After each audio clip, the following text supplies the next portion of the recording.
Selamat siang Pak Budi. Selamat siang, Bu. Sehat Pak Budi?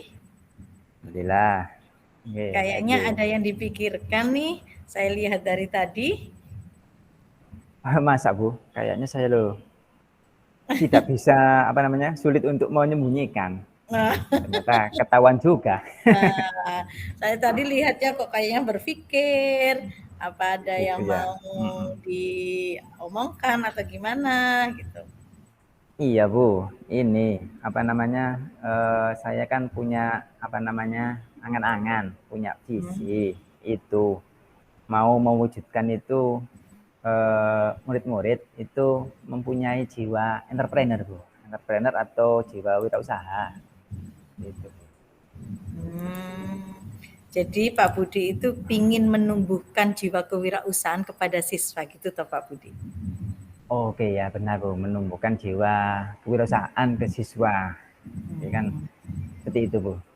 Hmm. Kalau saya boleh tahu, apa alasannya Pak Budi? Kenapa kok ingin menumbuhkan jiwa kewirausahaan kepada siswa? Ini Bu, karena kan pertama itu kesempatan lapangan kerja di formal itu kan sangat bersaing saat ini sangat bersaing terus kesempatannya juga kecil. Nah, ada peluang itu sebagai entrepreneur, wirausaha. Nah, kalau peluang ini itu sangat besar, Bu. Jadi anak-anak itu saya dorong itu bisa menciptakan lapangan kerja atau minimal itu untuk lapangan kerja dirinya sendiri. Nah, seperti itu. Karena saya melihat peluang ini sangat sangat luas, apalagi kami di jurusan TJKT itu untuk menciptakan ini itu sarana prasarananya itu sudah terpenuhi Bu. Jadi eman-eman istilahnya itu kalau tidak dimanfaatkan dan ini angan-angan kami seperti itu Bu. Jadi supaya supaya anak-anak ini merasakan atau bisa memiliki lah pengalaman seperti itu untuk bekalnya nanti setelah lulus. Oh, gitu ya. Wow. Keren banget tujuannya Pak Budi ini. Apalagi tadi sudah ada peluangnya gitu. Nah, selama ini kira-kira apa yang Pak Budi cita-citakan untuk mewujudkan jiwa kewirausahaan ini, Pak Budi bisa menilai nggak kegiatan Pak Budi ini Kenapa? sudah sampai mana skalanya? Kalau apa namanya yang saya lakukan saat ini itu kayaknya sudah sampai ke play action Bu ya. Jadi Hmm. kemarin itu kami itu terutama saya itu sudah di jurusan itu sudah mempunyai action itu mendatangkan alumni alumni yang sukses sebagai entrepreneur. Alumni yang sukses sebagai entrepreneur, terus yang kedua itu kami itu melakukan kunjungan industri ke ke UMKM dan kunjungan industri ke tempat startup. Ini agak menengah atas, tapi kan itu benar-benar dari orang yang dari nol.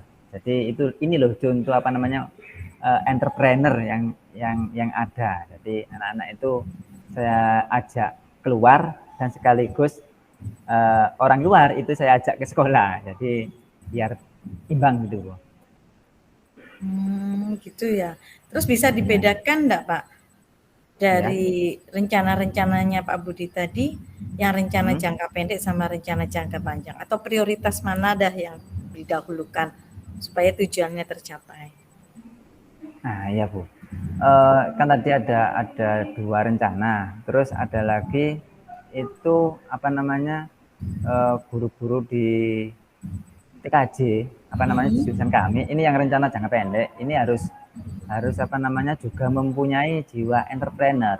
Nah, caranya itu Mmm. ya beliau-beliau ini itu harus ikut workshop atau pelatihan yang untuk entrepreneurnya ini.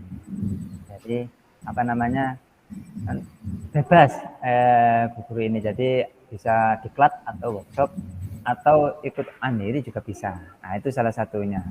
Selain yang tadi Bu, selain mendatangkan alumni, terus kunjungan industri, seperti itu. Dan Jadi tentunya ya di kami juga harus kompetensinya harus ditingkatkan juga. berarti prioritasnya Pak Budi ini diawali dari gurunya sendiri dong ya? Iya. Kalau kalau misalkan saya itu kan selama ini kan memberikan keleluasaan ke anak-anak tentang misalkan bakat yang kalian miliki itu bisa dieksplor. Misalkan contoh itu anak-anak itu kan ada yang bisa misalkan itu instalasi jaringan internet. Nanti anak-anak ini kami fasilitasi, saya fasilitasi dan lain-lain tentang bagaimana cara mengeksplor ini dan harapan saya itu anak-anak ini bisa menerapkan di rumahnya. Minimal itu di sekitar rumahnya seperti itu, Bu. Jadi prioritasnya seperti itu, Bu. Jadi prioritasnya ke guru-guru kami dulu. Ini harus satu visi dulu. Nggih. Kalau saya sendiri itu kasarannya itu larinya 100 km per jam, terus ada yang lain itu belum mendukung. Nah, ini kan nanti tambah bingung di murid-murid seperti itu. Jadi harus di jajaran kami dulu itu harus disejalankan satu visi, Bu. Nggih.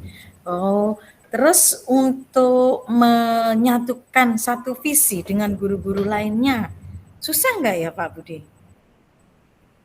Ya ini Bu, kalau dibilang susah, ya enggak Bu. Tapi dibilang enggak ya. Jadi kan di kami itu kan ada yang seumuran, ada yang junior, ada yang senior. Nah ini mungkin susahnya itu perlakuannya Bu ya. Nah, saya harus melakukan pendekatan itu ke beliau-beliaunya itu harus menyesuaikan. Nah itu mungkin Bu tantangan saya. Jadi saya akan memberi pendekatan ke senior ini seperti ini untuk menyelaraskan. Terus ke rekan sejawat yang sejawat itu konsepnya seperti ini. Mungkin itu Bu yang akan saya lakukan. Itu. Jadi untuk dan ini enggak sekali dua kali. Jadi nanti kami itu pasti akan berkoordinasi, berkolaborasi itu secara berkesinambungan. Jadi enggak berhenti dalam 1-2 kali aja. Untuk menyukseskan ini. Nggih. Memang nggak bisa satu kali ya Pak ya. Kita harus paham karakter guru-guru teman-teman kita juga. Oke. Nah, sekarang kalau misalkan seperti itu Pak Budi, dari yang sudah Pak Budi lakukan, kalau misalkan di skala antara 1 sampai 10, Pak Budi ini di angka berapa sih sekarang itu kalau saya boleh tahu? Itu yang itu Bu ya, yang jiwa entrepreneur yang ke murid ya? Iya, dalam mencapai tujuan entrepreneur itu Pak. Oke, iya.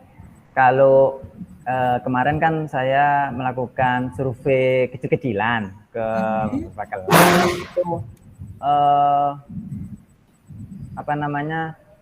jiwa entrepreneur atau ya kewirausahaan ini sangat kecil sekali Bu. Jadi anak-anak ini kan terutama yang di jurusan kami itu rata-rata motivasinya itu setelah lulus itu bekerja. Jadi bekerja ke pabrik, ke perusahaan dengan pendapatan yang tiap bulan seperti itu. Itu sangat dominan sekali. Nah, saya kalau menyebutkan angka kayaknya enggak enak Bu. Iya. Terus yang kedua itu melanjutkan itu ya bisa dihitung lah berapa. Dan yang terakhir itu yang entrepreneur ini juga kecil sekali Bu ya. Ini mungkin seperti itu Bu, gambaran saat ini atau gambaran yang kemarin sebelum saya update melakukan survei lagi. Polling. Ya. Oke ya. Melihat tantangannya, berarti tantangannya Pak Budi ini besar sekali.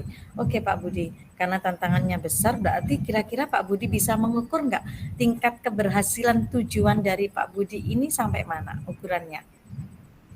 Bahwa tujuannya Saya harus benar-benar tercapai. iya, ya saya kan harus optimis Bu ya. Nah, jadi Mm-mm. untuk apa namanya, untuk kedepannya mungkin dalam waktu beberapa bulan ini ya enggak sampai langsung 100%. Mungkin antara 70%, 60 sampai 70% dulu itu target saya, Bu. Jadi kan merubah mindset atau apa namanya motivasi anak-anak ini kan juga butuh usaha, nah, seperti itu. Jadi minimal itu imbang dulu lah antara yang kepekerjaan dengan yang entrepreneur ini harus imbang dulu.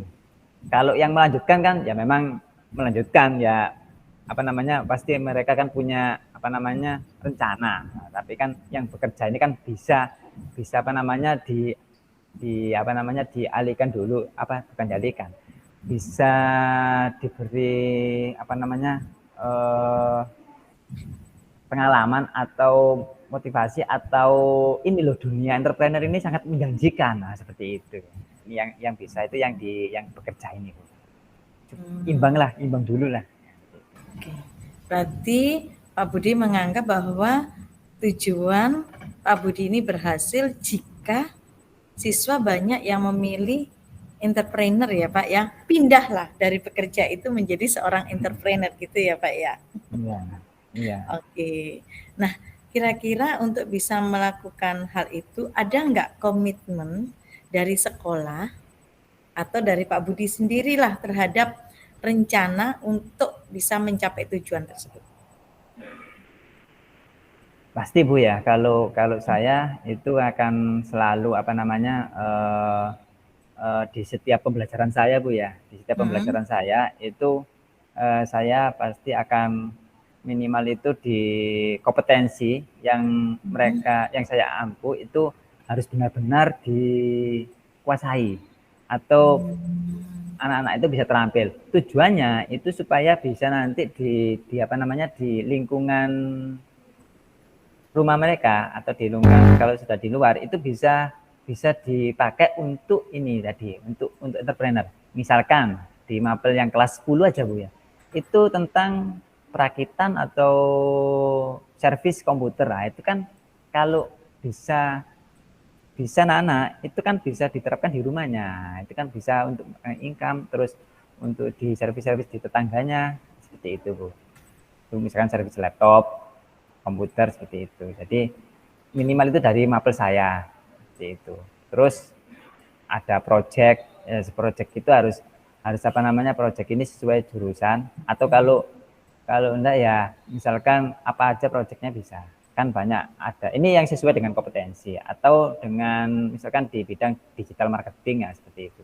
Jadi minimal itu dari saya itu minimal dari saya. Terus kalau komitmen dari kepala sekolah pasti sangat mendukung. Terus sarana prasarana juga mendukung sekali Bu. Terutama saya itu juga nanti ke tim kami di jurusan. Itu. Nggih. Wah keren. Berarti komitmennya dari Pak Budi sendiri yang memang mempunyai tujuan itu ya Pak Budi ya. Dan mungkin saja nanti bisa menularkan ke guru-guru lain plus didukung sama komitmen dari kepala sekolah. Nah, kira-kira nanti Pak Budi yang jelas membantu Pak Budi secara khusus nggak ada ya? Atau ada dalam mewujudkan tujuan ini? Dalam Kalau menjaga secara komitmen inilah. Kan komitmen itu harus dijaga kan Pak Budi? Nah, iya, kalau Pak Budi jalan kalau sendiri kan nggak mungkin. iya. Kalau untuk apa namanya bersama itu ya mungkin nanti saya sama apa namanya sama rekan-rekan di jurusan mungkin Bu ya, yang satu rumpun itu lebih enak daripada nanti antara guru yang lain. Mungkin saya nanti minta bantuan ke wali kelas mungkin Bu ya, wali kelas Nah, benar. sama guru BK mungkin Bu ya, untuk dukungan supportnya. Jadi seperti itu mungkin Bu. Oke. Ya wali kelas Nah, dan secara tidak langsung ya Pak Budi, dari hal yang Pak Budi pikirkan ini tadi ternyata sudah terjawablah masalahnya Pak Ya Budi. Bu ya. Yang secara tidak langsung Pak Budi sendiri yang menemukan, kan? Iya, Oke, iya, oke, iya. oke. Oke, terima kasih Pak Budi tadi setelah unek-uneknya diutarakan, akhirnya ketemu juga Iya Bu. solusinya. Iya. Iya. Sebelumnya kok tidak kepikiran Bu ya ide-ide ini ya. Iya. Sekarang ternyata dengan ajang curhat Iya. ini kita bisa menemukan solusi yang kita pikir-pikirkan ya Pak Budi ya. Iya. Oke, sampai di sini Pak Budi. Semoga pertemuan kita nanti, omong-omongan kita nanti ini bermanfaat ke depannya. Terima kasih Amin. Pak Budi. Silakan Iya. lanjutkan aktivitas. Terima kasih Bu Ari. Yang